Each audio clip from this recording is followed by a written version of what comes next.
রাত ৩টে। ল্যাপটপের উজ্জ্বল স্ক্রিনে ব্লু লাইট ফিল্টার জ্বলছে। আমার চোখের নিচের কালি আয়নার চেয়েও স্পষ্ট।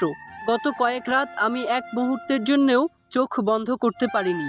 ঠিক ১ ঘন্টা আগে রাগের মাথায় আমার প্রিয় গিটারটার গলা চেপে ধরে আছাড় দিয়েছিলাম মেঝেতে।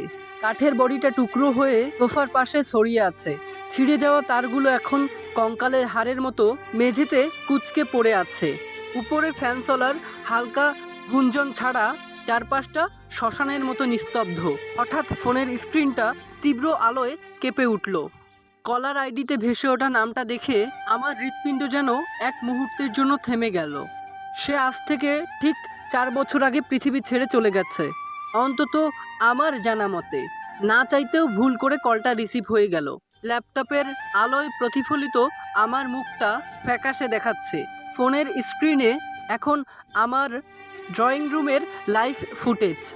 সোফার পাশে পড়ে থাকা গিটারের ভাঙা টুকরোগুলো স্পষ্ট দেখা যাচ্ছে। ফোনের ওপাশ থেকে ভেসে এলো এক যান্ত্রিক কণ্ঠস্বর, যা মানুষের মতো অথচ ভীষণ শীতল।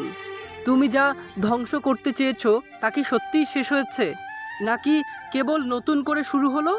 কথাটা শেষ হওয়ার সাথে সাথে আমার বন্ধ দরজার ওপাশ থেকে মৃদু একটা খসখস শব্দ ভেসে এলো, ঠিক যেন কেউ দেয়াল ঘেঁষে নখ দিয়ে আঁচড় কাটছে। ল্যাপটপের নীল আলোয় আমার নিজের ছায়াটাকে দেয়ালে অদ্ভুত লম্বা আর বিকৃত মনে হতে লাগলো। আমার হাত কাঁপছে, আর দরজার ওপাশের শব্দটা ক্রমশ স্পষ্ট হয়ে উঠছে। কেউ একজন আমার দরজার হাতলটা ধীর স্থিরভাবে ঘোরাচ্ছে। দরজা খোলার বদলে আমি ফোনটা আতঙ্কে ফেলে দিলাম। কিন্তু অদ্ভুত ব্যাপার, ফোনের স্ক্রিনটা কালো হওয়ার বদলে ল্যাপটপের স্পিকারে একটা তীক্ষ্ণ যান্ত্রিক শব্দ হলো, এবং ল্যাপটপ থেকে অটোমেটিক একটা ভিডিও ফাইল প্লে হতে লাগলো। আমি স্ক্রিনের দিকে তাকালাম। ভিডিও ফুটেজে দেখা যাচ্ছে আমার এই রুমটাই, এই টেবিলটা, আর এই আমি, যা ঠিক কয়েক সেকেন্ড আগের দৃশ্য। ফুটেজে আমি ল্যাপটপের দিকে তাকিয়ে আছি, আর আমার ঠিক পিছনে অন্ধকারে কেউ খুব নিস্তব্ধভাবে দাঁড়িয়ে আছে। তার হাতে একটা ফোন, যেটার ক্যামেরাটা আমার দিকে তাক করা। ভিডিওর ওই মানুষটার পরনে সাদা কাফন। আমার শরীরের রক্ত যেন মুহূর্তেই হিম হয়ে গেল। আমি তো রুমের ভিতর একা। ল্যাপটপের স্ক্রিনে ফুটেজটা এখনও লাইভ চলছে। ভিডিওর মানুষটা আস্তে আস্তে আমার কাঁধের দিকে হাত বাড়াচ্ছে। আমি পিছন দিকে তাকাতে সাহস পাচ্ছি না, কিন্তু ল্যাপটপের স্ক্রিনে দেখতে পাচ্ছি আমার পিছনে দাঁড়িয়ে থাকা সেই অবয়বটি এখন আমার কানের কাছে, খুব কাছে মুখ নিয়ে আসছে। স্ক্রিন জুড়ে ভেসে উঠল এক অস্পষ্ট টেক্সট, ঘাড় ফেরানোর প্রয়োজন নেই। আমি তো আগেই বলেছিলাম, যা শেষ হয়েছে তা কেবল শুরু হলো।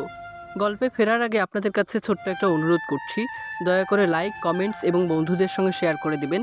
যারা এখনও বিরোহী হৃদয়ের কাব্য ইউটিউব চ্যানেলটি সাবস্ক্রাইব করেননি, অনুরোধ করছি দয়া করে চ্যানেলটি সাবস্ক্রাইব করে দিবেন। গল্পে ফিরে আসি। গল্পের মাঝখানে ব্যাঘাত ঘটানোর জন্য ক্ষমা প্রার্থী। আমার কাঁধের উপর দিয়ে এক শীতল স্রোত বয়ে গেল। মনে হলো অবয়বটি নিথর, বরফ শীতল শ্বাসের স্রোত আমার কানের লতি ছুঁয়ে যাচ্ছে। ভয়ে আমার হৃৎপিণ্ড গলার কাছে এসে আটকে গেল। শরীরের প্রতিটি রক্তকণিকা যেন জমে পাথর হয়ে গেছে।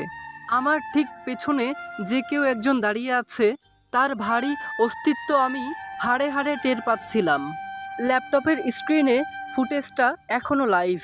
আমার কাঁধের ঠিক পাশেই একটা ফ্যাকাশে জীর্ণ হাত ধীর গতিতে এগিয়ে আসছে। আমার হাত কাঁপছিল। আতঙ্কের চরম শিখায় পৌঁছে আমি আর সহ্য করতে পারলাম না। হিতাহিত জ্ঞান হারিয়ে আমি ল্যাপটপের পাওয়ার বাটনটা সজোরে চেপে ধরলাম, কিন্তু সেটি বন্ধ হওয়ার বদলে একটা অদ্ভুত যান্ত্রিক আর্তনাদ করে উঠল। দিশেহারা হয়ে আমি ল্যাপটপটি আছাড় দিয়ে ভেঙে ফেললাম। ঠিক সেই মুহূর্তে 1000 ওয়াটের সাদা লাইটগুলো একসাথে জ্বলে উঠল। চারপাশটা দিনের আলোর মতো ঝকঝকে হয়ে গেল। আমার ল্যাপটপের ক্যামেরা আর সেই বিভীষিকাময় নীল আলো আর আমার পিছনে দাঁড়িয়ে থাকা সেই অবয়ব সব যেন এক নিমিষে কর্পূরের মতো উবে গেল। আমি কাঁপতে কাঁপতে মেঝেতে বসে পড়লাম। পুরো রুম জুড়ে পিনপতন নীরবতা। রুমের এক কোণ থেকে বিরক্ত ভরা কণ্ঠে চিৎকার করে উঠল, কাট কাট। কে তোকে ল্যাপটপ ভাঙতে বলেছে রাকিব? এটা কি কোনো অ্যাকশন সিন ছিল? তুই কি পাগল হয়ে গেলি? পরিচালক বিড়বিড় করতে করতে তার চেয়ার ছেড়ে উঠে আমার দিকে এগিয়ে এলেন। তার চোখে তখনও বিরক্তির ছাপ। আমার সামনে এসে তিনি হাঁটু গেড়ে বসলেন। স্টুডিওর বাকি ক্রুরা, ক্যামেরাম্যান, লাইটম্যান সবাই যেন জড় পদার্থের মতো স্থির হয়ে তাকিয়ে রইল। পরিচালক আমার কাঁপা কাঁপা হাত দুটো ধরে চিন্তিত গলায় জিজ্ঞেস করলেন, রাকিব, তুই কি ঠিক আছিস? তোর শরীর কি খারাপ? এমন অদ্ভুত ব্যবহার করছিস কেন? সেদিনের মতো সব সেখানেই শেষ হলো। শুটিংয়ের পরের দিন স্টুডিওতে পা রাখতেই একটা অস্বস্তিকর নীরবতা আমাকে ঘিরে ধরল। মেকআপ ম্যান থেকে শুরু করে লাইটম্যান সবার দৃষ্টিতে যেন এক অদ্ভুত সংশয়। আমি বুঝতে পারছিলাম গতকাল ল্যাপটপ ভাঙার ব্যাপারটি সেটের সবাইকে বেশ বিব্রত করেছে। পরিচালক তার মনিটরের সামনে গম্ভীরভাবে বসে আছে। কাছে যেতেই তিনি সরাসরি আমার চোখের দিকে তাকিয়ে দেখলেন কোনো রাগ নেই, কোনো অভিযোগ নেই, শুধু একরাশ ক্লান্তি। তিনি নিচু স্বরে বললেন, রাকিব, গতকাল যেই শটটা ছিল সেটা প্রোডাকশনের জন্য খুব ব্যয়বহুল ছিল। তোমার ওই আচরণের জন্য আমাদের পুরো শিডিউল পিছিয়ে গেছে। আপাতত পরের কয়েকটা দৃশ্য থেকে তোমাকে বাদ দেয়া হয়েছে। তুমি এখন ফ্রি। একটু সময় নিয়ে নিজের মানসিক অবস্থাটা সামলিয়ে নাও। কথাগুলো শুনে আমার ভেতরটা হিম হয়ে গেল। এই সুযোগটির জন্য আমি মাসের পর মাস অপেক্ষায় ছিলাম। নিজের ওপর নিজের রাগ হলো। অভিনয় করতে এসে আমি কি নিজের ভারসাম্য হারিয়ে ফেলছি? স্টুডিও থেকে বেরিয়ে রিকশায় ওঠার আগে বাবার কল এলো। গম্ভীর কণ্ঠে তিনি বললেন, কবে আসবি ব্যবসা দেখতে? অফিসের ফাইলগুলো ঝুলে আছে। নিজের শখের জন্য আর কতদিন পরিবারের দায়িত্ব এড়িয়ে চলবি? একদিকে ক্যারিয়ারের এই অনিশ্চয়তা, অন্যদিকে বাবার ব্যবসায়িক চাপের বোঝা, দুটো মিলে আমাকে অস্থির করে তুলল। আমি রিকশার হুডটা টেনে দিয়ে এই ব্যস্ত শহরের দিকে তাকালাম। আমার মনে হতে লাগলো অভিনয় আর বাস্তব জীবনের এই টানাপোড়েন আমায় মাঝপথে ঝুলিয়ে দিয়েছে। এখন আমার সামনে একটাই রাস্তা। আমি কি অভিনয়ের স্বপ্ন ভুলে পুরোপুরি ব্যবসায় মনোযোগ দেব, নাকি এই ধাক্কা সামলে নিজেকে আরও একবার প্রমাণ করব? আমি সিদ্ধান্ত নিলাম অভিনয় থেকে সাময়িক বিরতি নেব।